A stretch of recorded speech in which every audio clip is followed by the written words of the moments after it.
Will you take care of me forever and ever? Hey Johnny, how about a beer, huh? Couple Bruce Dostoevskis? Perhaps a Teddy Brewski? Welcome to Boxing During Dinner. As you can see, we have Ted here. Yeah, he came to visit us tonight. This is a good episode. Came to visit us. He likes boxing.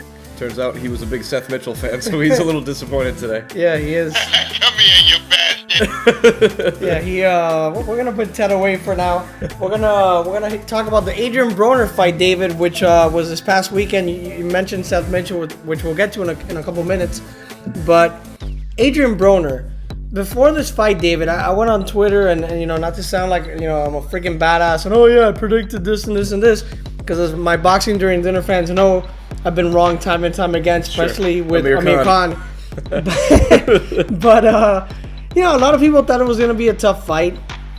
And I remember writing on Twitter that people expect this tough fight, but Adrien Broner, for one, he's a great fighter.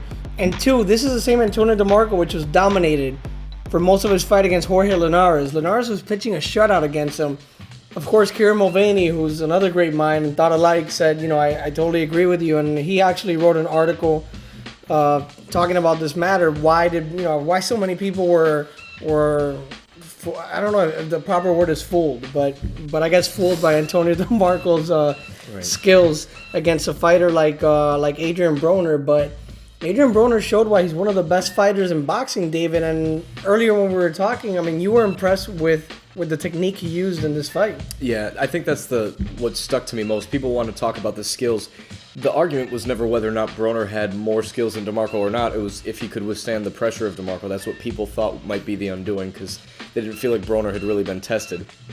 I believe that people weren't giving him credit before the fight because they don't like him. Flat out, right. They don't disagree with his personality. What impressed me, again, not the skills, knowing that was going to come into place, but the strategy. He brought this fight inside and kept it there and took away, any opportunity that DeMarco had to keep that fight on the outside. And that, to me, was a tactical advantage that was in place from the very beginning, which made it nearly impossible for DeMarco to land anything of substance because he was so far away. And Broner chopped up DeMarco from inside, outside, all different angles, with hooks, uppercuts, body shots.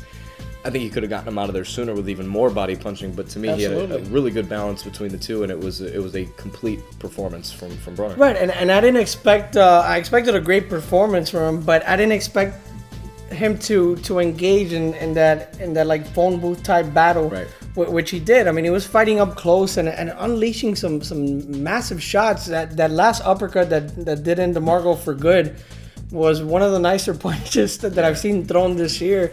Say what you want to say about Adrien Broner. You could say he hasn't fought the best competition, which it's a little unfair because he has been moving up. He's a world champion. Now he moved up a division and beat one of the titleists in that division.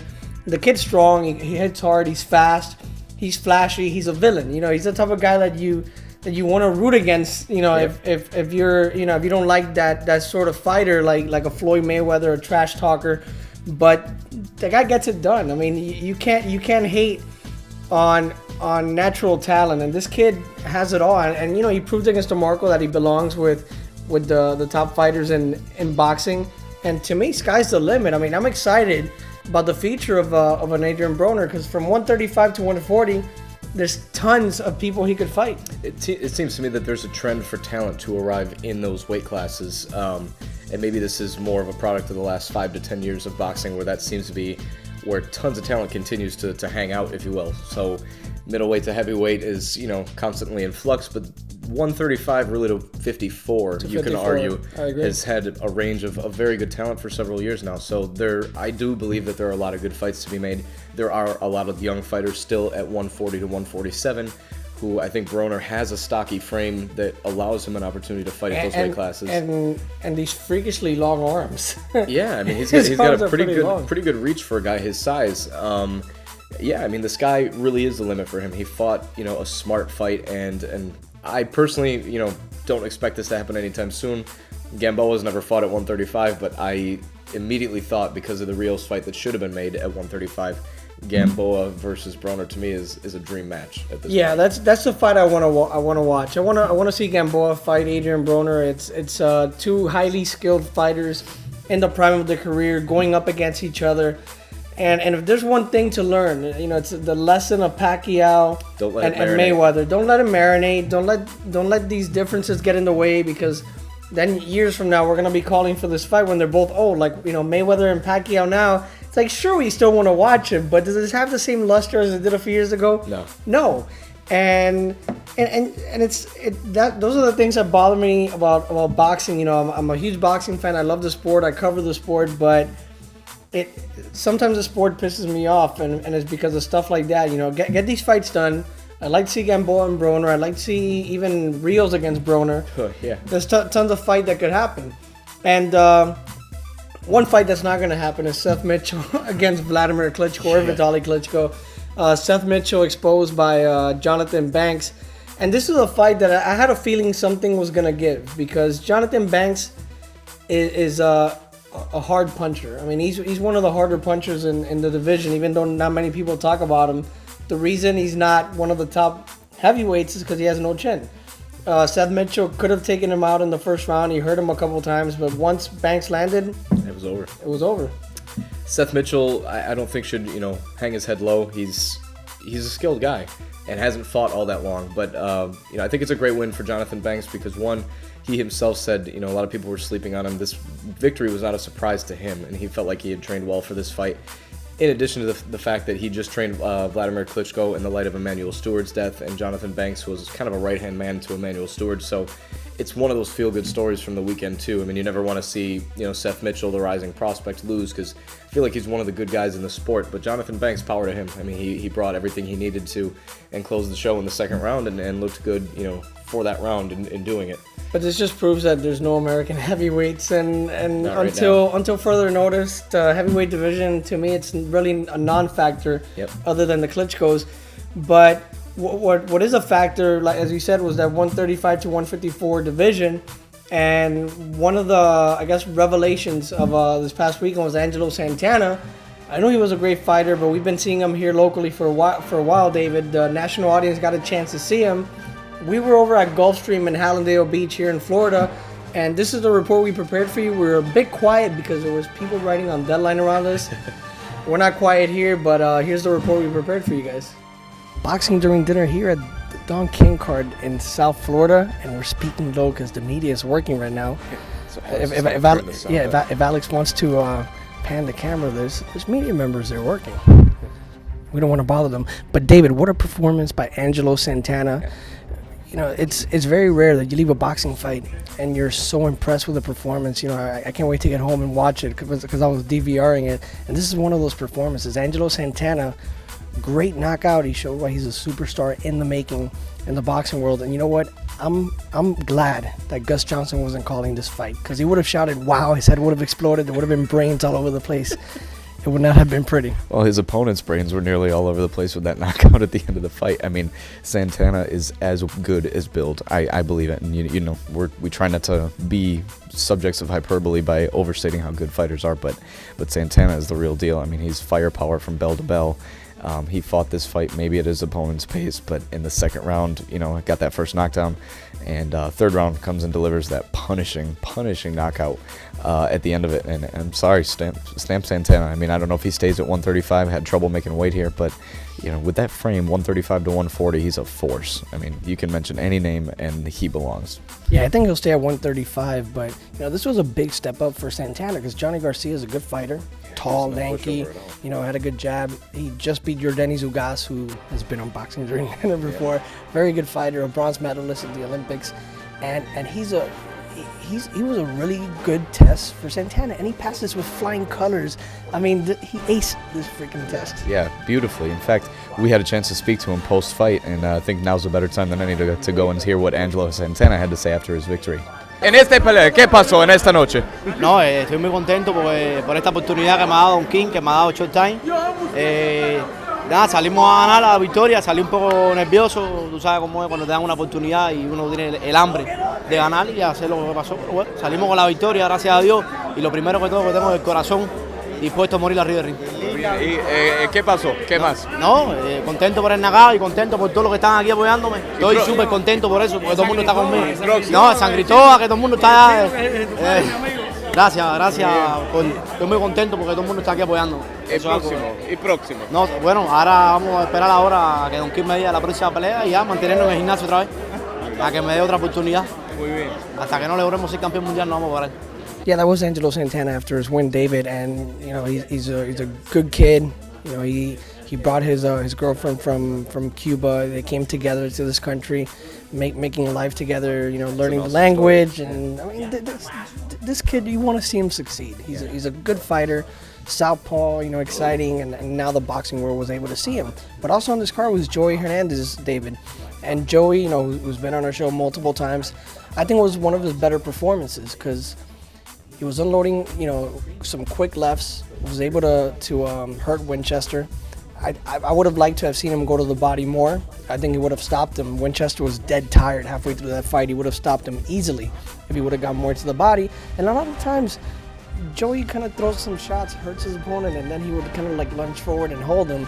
But, Joey won this fight easily in front of a national audience, and this is what he wanted. This is the performance he wanted in front of a national audience. Yeah, it is, and we spoke to Joey, and you'll see some of that in just a few minutes, but I think this is one of the most complete performances we've seen from Joey in quite a while. This is a controlled Joey Hernandez, and that's usually not something you put in the same sentence with his name. He's been known to be in some fiery wars and kind of lose his cool, but he fought for 10 rounds. He came prepared, conditioned to do work that he usually hasn't done in the past. And also what you'll hear, it would have been nice to see him throw some better combinations like you alluded to, attacking that body. I think with a stiffer, authoritative jab that Joey really sets up that straight left with a little bit more power also. But he put on a good show tonight. In fact, we had a chance to speak to him as well, and he's always very candid and honest about his own performance, and this is what he had to say. Joey, you talked to us a few days ago about boxing here and conditioning for this camp. Talk to us about what that looked like in this fight and how you feel about your performance. No, I felt great. I'm my biggest critic. I felt I could have did better. I could have threw more combinations. I felt like I had him out a couple rounds, but I let him slide by and go the distance. I wanted to actually stop him to be the first, but I showed a great condition, as you see my condition wasn't a factor in this fight, as it was in other fights. And every fight I'm getting better. I'm not plateauing. I'm progressing every fight, so that's what counts. And I feel I'm ready for some top fights already. Now this was the most composed Joey Hernandez that we've probably seen in recent fights. Tendency for you to get into brawling tactics, and that's kind of been your MO in recent fights. You sat down, you came out what may be a slow start for by Joey standards, and boxed really well in the second round, and from there on. Was that your strategy tonight? Was to get in rounds in front of a Showtime audience? And to look good in front of an audience that's hopefully going to see more of you. That was the plan. I showed a great condition. I showed that I should be with the elite level. Of course, I had to show some showboating in there. That's what I do. A little bit of Muhammad Ali shuffle to make the fans get their ticket worth. But I feel like I'm ready, and I feel like I said, every fight I'm getting better, and I showed today that I'm ready for the elite level. The name Canelo's been tossed around. I know these other guys are going to throw about anybody at 54, but Canelo is one that actually is being rumored as a real possibility for you. What are your thoughts right now on that fight and how it plays out? Well, I don't think much of him. He has a problem with boxers. If you see the Alfonso Gomez fight, and if you see the Jose Cotto fight, they gave him problems till he stopped them. He has a problem with movers. I have one of the WBC titles. I'm ranked in WBC. I'm young. I have a great record. I'm young. I'm fly. I'm flashy. I'm coming off 8 consecutive wins. What's the excuse? Any more message for the fans before we get going? I'm ready for anybody, babe. Took the time. So yeah, David. I mean, it was a great night for boxing. Angelo Santana all of a sudden becomes an overnight star in the making. Against Johnny Garcia. A lot of people hadn't heard of the guy, like I said before, but being with Don King isn't one of the top promoters anymore, but his main objective now is to get this kid fights. He knows he has a star. He knows it's probably the biggest star that he has in that stable, the guy that he could develop. Right. And I want to see him in a tough fight soon. I do too. I really don't think that there's much for him to prove at this lower level. He's shown against every guy that they've thrown at him with increasingly difficult competition that he can handle anybody. I wouldn't be surprised to see him handle anyone within his weight class, even the guys up near the top. I think that he could be that good. And I'd also like to see Joey Hernandez fight at the top level competition at 154, like he mentioned last week when he was with us. A lot of guys get these opportunities. Now he was on national TV. He won a fight rather easily. He probably could have knocked out Winchester if he would have wanted to, or if he would have gone a little more to the body. I spoke to him the next day. I'm like, dude, all you had to do was go to the body. You would have stopped him. Yeah. And I'd like to see what Joey could do against a fighter of name, because he's kind of a kid that steps up to his competition. Right. So we'll see with Joey Hernandez. But this weekend, Robert Guerrero against Andre Berto, very interesting fight, David. And this is one of those fights that to me, this is what fans should go back and forth on. A fight like this, Berto or Guerrero, it's an evenly matched fight. Not like Froch and Yusuf Mack. I mean, for God's sakes, I can't believe people were even thinking that might be a tough fight. To me, that's knowledgeable people I know. Right. Thought that was going to be a tough fight, but Guerrero Berto will be a tough fight.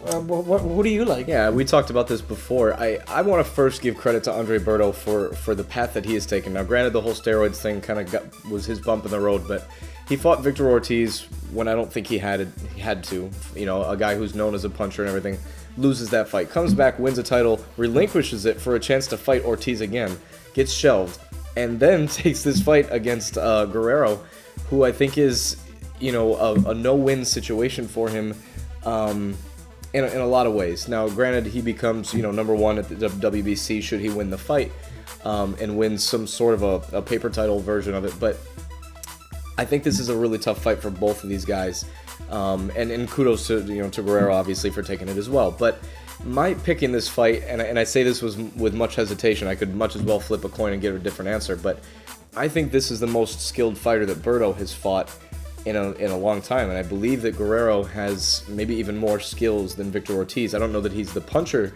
that Ortiz was, and that to me is the difference here. Is Guerrero's chin has not really been tested at 147. He's only been in one fight there. So if Berto's power makes a difference, but I think that Guerrero is the more skilled boxer, and I have a feeling that is going to take the day, that Berto's not going to be able to land the shots that he wants to as often as he's going to need to in order to make a difference in this fight. And for that reason, I lean towards Guerrero in this fight. And we've heard for the last couple of years, Guerrero trying to get the big fight against a Mayweather, against a Pacquiao. And finally, he's gonna have the chance to step up, and if he wins, he's gonna prove that he belongs up there. If he loses, it doesn't mean he's a bad fighter. It just means that he's not at that top level.